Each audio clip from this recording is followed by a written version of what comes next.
Welcome. আজকের এই ভিডিওটা ক্লাস 11-এর যে শর্ট স্টোরি আছে তার দ্বিতীয় শর্ট স্টোরি, দ্য স্বামী অ্যান্ড মাদার ওয়ার্শিপ, অর্থাৎ স্বামীজি এবং তার মাতৃভক্তি। এটা কার লেখা? সিস্টার নিবেদিতা।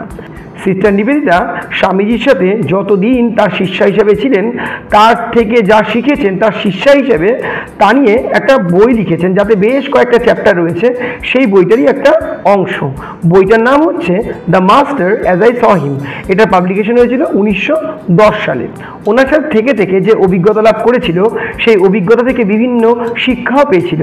সেই শিক্ষার বিভিন্ন চ্যাপ্টারে বিভিন্নভাবে তুলে ধরেছে। আজকের এই চ্যাপ্টারটার নাম দিয়েছে কি? দ্য স্বামী অ্যান্ড মাদার ওয়ার্শিপ, অর্থাৎ স্বামীজি এবং তার মাতৃভক্তি। মা বলতে মা কালীর কথা বলছে। স্বামীজি মা কালীকে এমনভাবেই ডাকতেন যেন আমাদের পার্থিব মায়েদের সমানে ডাকতেন, এমনভাবে ডাকতেন যেন জলজান্ত একটা মানুষের সাথে তিনি কথা বলতেন।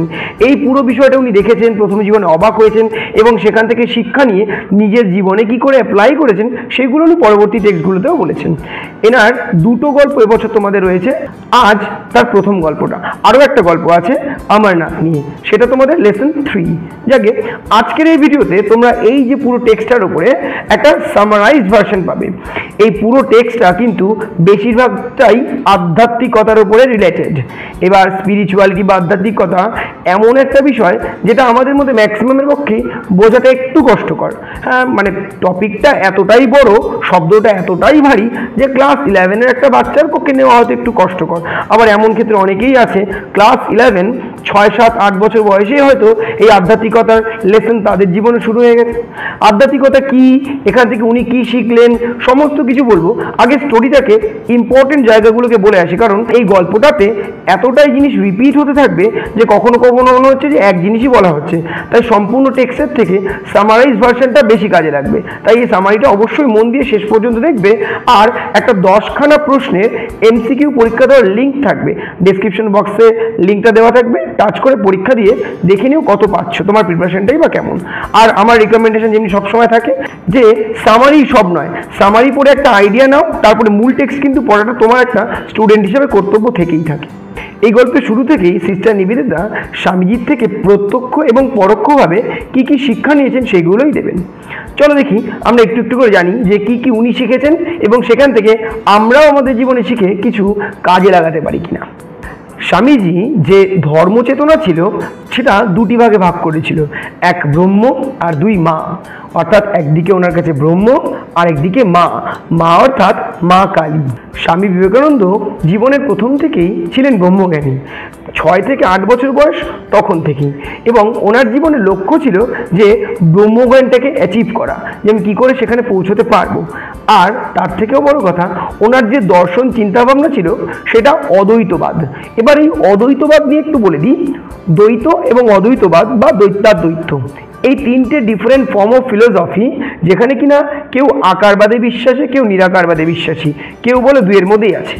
যারা দ্বৈতবাদ তারা বলছে যে ব্রহ্ম সত্য, জগৎ মিথ্যা, অর্থাৎ এই ব্রহ্মই সত্য, জগতে যা কিছু আছে পুরোটাই মিথ্যে।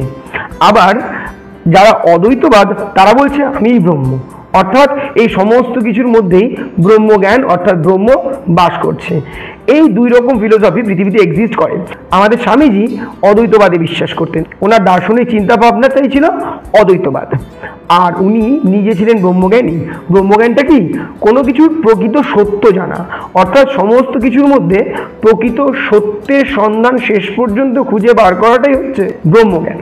তা উনি সেটা অ্যাচিভ করেছিলেন। এমনকি তোমরা জানো কিনা জানি না, উনি কিন্তু যে কোনো মুহূর্তে সমাধিস্থ হতে পারতেন। সমাধিস্থ অর্থাৎ একটা ধ্যানমগ্ন বৈশিষ্ট্য বা অবস্থা, যেখানে কিনা বাহ্যিক কোনো কিছু তাকে টাচ করলে সে একদম রিয়েলাইজ করবেন না। এবং উনি খেলার ছলেও উনি কিন্তু সমাধিস্থ হতে পারতেন, এতটাই ওনার কনসেন্ট্রেশন পাওয়ার ছিল। বেদ এবং উপনিষদ ছিল তার একমাত্র শাস্ত্রীয় জ্ঞান বা বৈশিষ্ট্য বলতে পারি।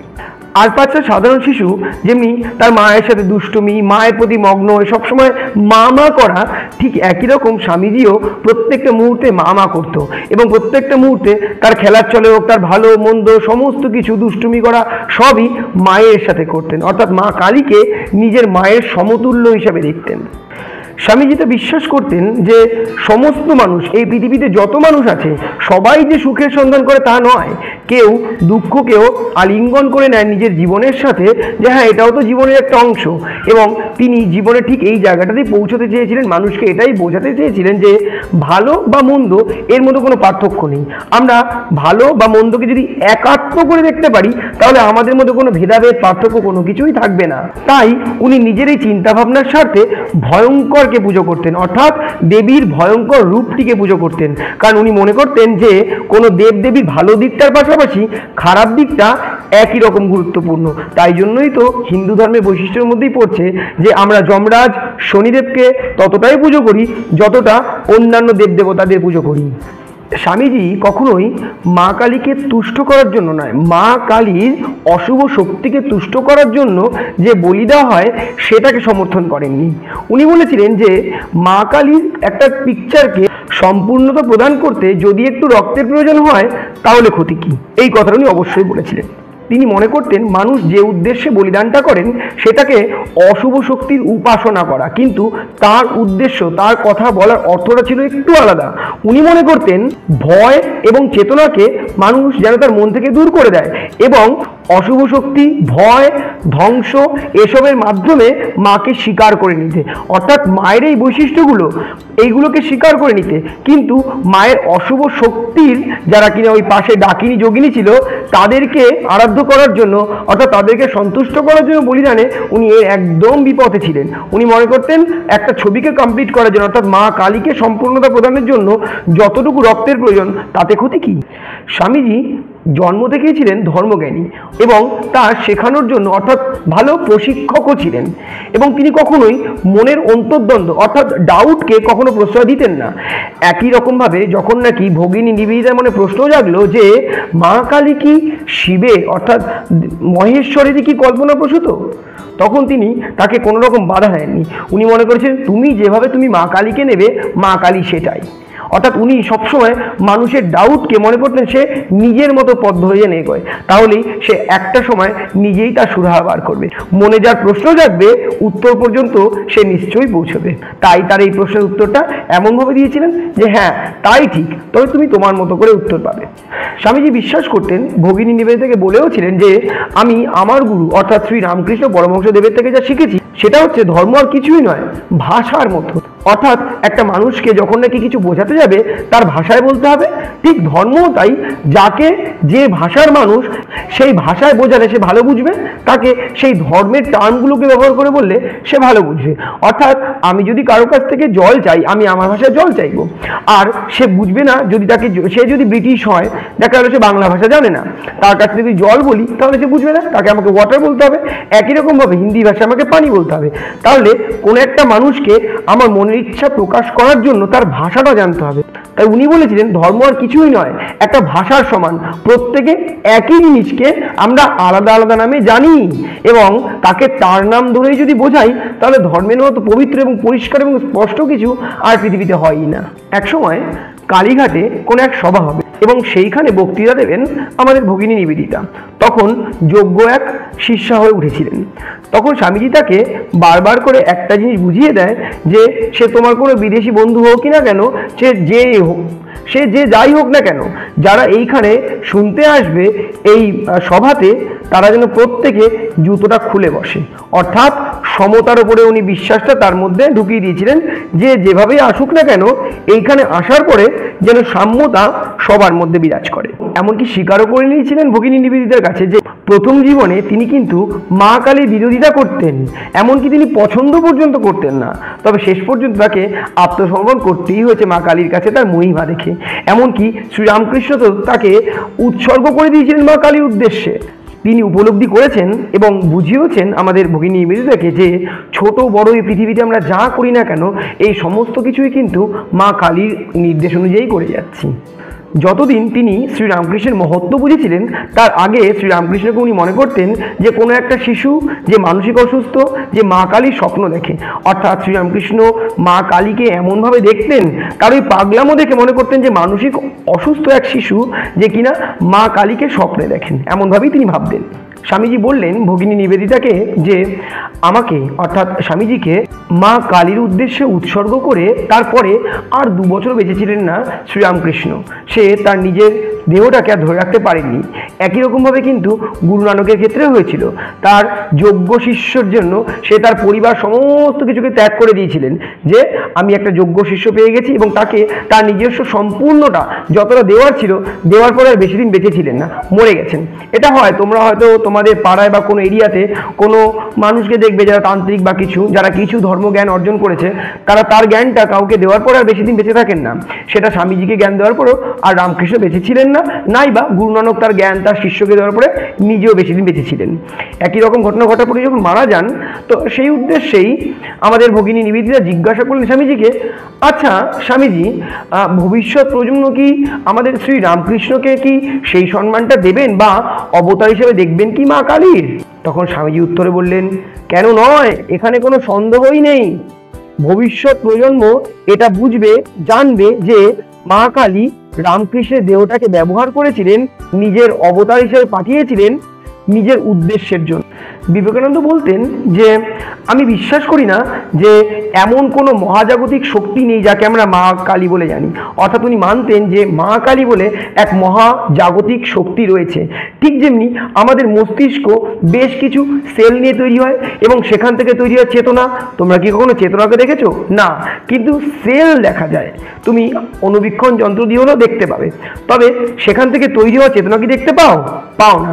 একই রকমভাবে বহু ঈশ্বর সত্তার মিলিত রূপ হচ্ছে ব্রহ্ম, যা তুমি দেখতে পাবে না, কিন্তু সেগুলো মিলেমিশে এক চেতনা, এক সত্য জ্ঞান, যেটা আমাদের এই মহাবিশ্ব জগতের প্রকৃত অর্থ, সেটা এক্সিস্ট করে, অর্থাৎ টিকে আছে। তার মানে উনি বলতেন কি, আমাদের মস্তিষ্ক যেমনি সেল দিয়ে তৈরি হয়ে চেতনা তৈরি করে, সেই চেতনাকে দেখতে পাই না, কিন্তু ওই তৈরি হওয়ার প্রসেসিংটা দেখতে পাই। ঠিক একই রকমভাবে বিভিন্ন ঈশ্বরের মিলিত রূপ হচ্ছে ব্রহ্মা। এটাকেই বলে ব্রহ্মজ্ঞান, এটাকেই বলে সত্য জ্ঞান। স্বামীজি বিশ্বাস করতেন যে এই ঈশ্বর জ্ঞান শুধুমাত্র প্রতীক নয়, এই ঈশ্বর জ্ঞান হচ্ছে যে ভক্ত যে ঈশ্বরকে যে রূপে দেখতে পান, অর্থাৎ তুমি ঈশ্বরকে যে রূপে দেখতে পাবে সেটাই ঈশ্বর, এবং এটা কোনো প্রতীক নয়, কোনো সিম্বলের মধ্যে তুমি ঈশ্বরকে আটকে রাখতে পারো না। এটা বলা হয় যে শ্রীরামকৃষ্ণ তার সমাধি থেকে বেরিয়ে এসে তার যে জ্ঞান, তার যে আত্মা, তা স্বামীজির মধ্যে প্রকাশ করার মাধ্যমে কখনো রাম, কখনো কৃষ্ণ, কখনো যিশু হিসেবে এই জ্ঞানগুলো প্রকাশ ঘটাতেন। অর্থাৎ এই কথাগুলো সেই আত্মা হিসেবে স্বামীজির শরীরে প্রবেশ করে তারপরে বলাতেন। একটু তোমাদের মধ্যে যারা লাগেরাও মুন্না ভাই সিনেমাটা দেখেছো, তারা একটু খেয়াল করে দেখো তো, সঞ্জয় দত্ত কিন্তু দেখতে পেতেন যে বাপু অর্থাৎ আমাদের মোহনদাস করমচাঁদ গান্ধী কোনো একটা জায়গায় রয়েছে, তাকে কিছু বলে দিচ্ছে। আসলে তার আত্মাটা তার মধ্যে রয়েছে বলে আমরা ওই সিনেমায় দেখে নিয়েছি, কিন্তু ওটা কি আসলে আত্মা ছিল? শেষ পর্যন্ত দেখলাম না যে ওটা তার জ্ঞান ছিল। এটাও তাই, শ্রীরামকৃষ্ণ বা যিশু বা কৃষ্ণ বা রাম কোনো কিছুই তার মধ্যে আসতো কি আসতো না জানি না, তবে তার মধ্যে যে তাদের জ্ঞানটা সবসময় ছিল, তাদের হয়ে কথাগুলোকে প্রেজেন্ট করতেন, সেটা বোঝা যায়। ভগিনী নিবেদিতা তার সাথে কথা বলে বিশ্বাস করতেন যে স্বামীজি একাধারে মা কালী এবং ব্রহ্মে বিশ্বাস করতেন, অর্থাৎ দুইকে এক হিসাবে দেখতেন।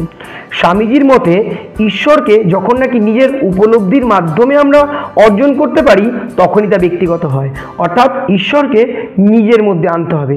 তুমি এবং ঈশ্বর দুয়ে মিলে একটাই জিনিস, এটাই তো অদ্বৈতবাদ। আমি একদম শুরুতে সেটাই বলেছিলাম, আহম ব্রহ্মাস্মি। এবং সেইখান থেকেই এক উপলব্ধি আবির্ভাব, যে হয় ব্রহ্মকে মা হতে হবে বা মাকে ব্রহ্ম হতে হবে, দুয়ে মিলে এক হতেই হবে। তাহলেই তো নিরাকারবাদ বা আমরা বলতে পারি যে অদ্বৈত ফিলোসফির একদম প্রকৃত প্রবর্তক। স্বামীজিকে যখন কালীমূর্তির ব্যাখ্যা দিতে বলা হয়, তিনি বলেছিলেন এটা এক অভিজ্ঞতার বইয়ের সমান, যে পাতার পর পাতা উল্টে যাব, কিন্তু তার থেকে যে অভিজ্ঞতা বা তার থেকে যে জ্ঞান পাবো, তার হয়তো অনেক গভীরতায় পৌঁছে যাব, কিন্তু তার শেষ কখনো খুঁজে পাবো না। ওই জ্ঞান অর্জনের পরে যখন আবার শেষ উপলব্ধিতে ফিরে আসবে, অর্থাৎ জ্ঞান অর্জন করার যে ওই অতল সমুদ্র, সেইখানে নিমজ্জিত হয়ে যাওয়ার পরে যখন জ্ঞান নিয়ে ফিরে আসবে, তখন দেখবে এ কি, এটা তো ছিল নিছক একটা স্বপ্ন, আমার জীবন তো একটা স্বপ্নের থেকে বেশি কিছুই নয়। মা কালী, ব্রহ্ম, এই সমস্ত কিছুতে এক সূত্রে বাঁধা, আমরা সবই এক। আমার মধ্যে ঈশ্বর বাস করে, ঈশ্বরের মধ্যে আমি বাস করি। তাই তো উনি বলেছিলেন, জীবে প্রেম করে যেই জন সেই জন সেবিছে ঈশ্বর। আমরা যারা জীবে প্রেম করি, আমরাই ঈশ্বর, কারণ আমাদের মধ্যে ঈশ্বর বাস করে, ঈশ্বরের মধ্যে আমরা বাস করি। এই টেক্সটটা স্পিরিচুয়ালিটি অর্থাৎ আধ্যাত্মিকতা এবং আমাদের জীবনে কিছু জ্ঞান দেওয়ার জন্য তোমাদেরকে দেওয়া রয়েছে, যে প্রকৃত সত্য জ্ঞানটা আমাদের জানতে হবে এবং মানুষের জন্য এবং প্রত্যেকটা মুহূর্তে যেন সমস্ত কিছুর প্রতি আমাদের ভক্তি থাকে। ভক্তি বলতে এই টেক্সট আমাদেরকে বলছে না যে এনার ভক্তি হও ওনার ভক্তি হও, যে কোনো কিছুর প্রতি আমাদের যদি ভক্তি থাকে, সমস্ত কিছুর প্রতি যদি সম্মান থাকে, তাহলে আমরা কেন ঈশ্বরের অংশ হতে পারবো না? কারণ কেউ কি কারো নিজের সৃষ্টি ধ্বংস করতে পারে? আমরা মানুষ যারা এই পৃথিবীতে রয়েছি এই ঈশ্বরের সৃষ্টিগুলোতে ক্রমাগত ধ্বংস করে যাচ্ছি। ভাবুন একবার যদি এটা আমাদের নিজেদের সৃষ্টি হতো, তাহলে কি ধ্বংস করতাম না? তো আমরা ঈশ্বর যদি আমাদের মধ্যে ঐশ্বরিক গুণগুলোকে আমরা কাজে লাগাতে পারি, আমাদের মধ্যে ঈশ্বর তো তখনই বাস করবে যখন নাকি ওই ভয়ঙ্কর রূপটাকে আমরা ভালো দিকে কাজে লাগবো। মা কালী যে ভয়ঙ্কর রূপটাকে দেখিয়েছেন সেটাকে ভয়ঙ্করভাবে না দেখে আমাদের দেখতে হবে যে ওই ভয়ঙ্কর রূপটা কোনো কিছু ধ্বংস এই কারণেই করতো যেন সৃষ্টির নতুন দিশা দেখতে পায়। যাক, মা কালী, স্বামী বিবেকানন্দ, ভগিনী নিবেদিতা এবং শ্রীরামকৃষ্ণদেব, এই চারটে বিষয় নিয়ে আমাদের এই টেক্সটটা আশা করি তোমাদের একটু হলেও ভালো লেগেছে। এর উপর থেকে তোমাদের আগেও বলেছিলাম ভিডিওর শুরুতে যে ডেসক্রিপশন বক্সে একটা লিঙ্ক আছে, যাও দিয়ে এসো, দেখো কেমন পাচ্ছ। আর অবশ্যই লাইক, কমেন্ট, শেয়ার, সাবস্ক্রাইব এইগুলো কিন্তু করতে ভুলবে না। ক্লাস 11-এ অন্যান্য সমস্ত টেক্সট রয়েছে, প্লেলিস্ট চেক করে এসো এবং অন্যান্য যেই টেক্সট এখন লাগবে বা পরীক্ষার সময় লাগবে তোমরা গিয়ে সেখান থেকে দেখে নিতে পারো।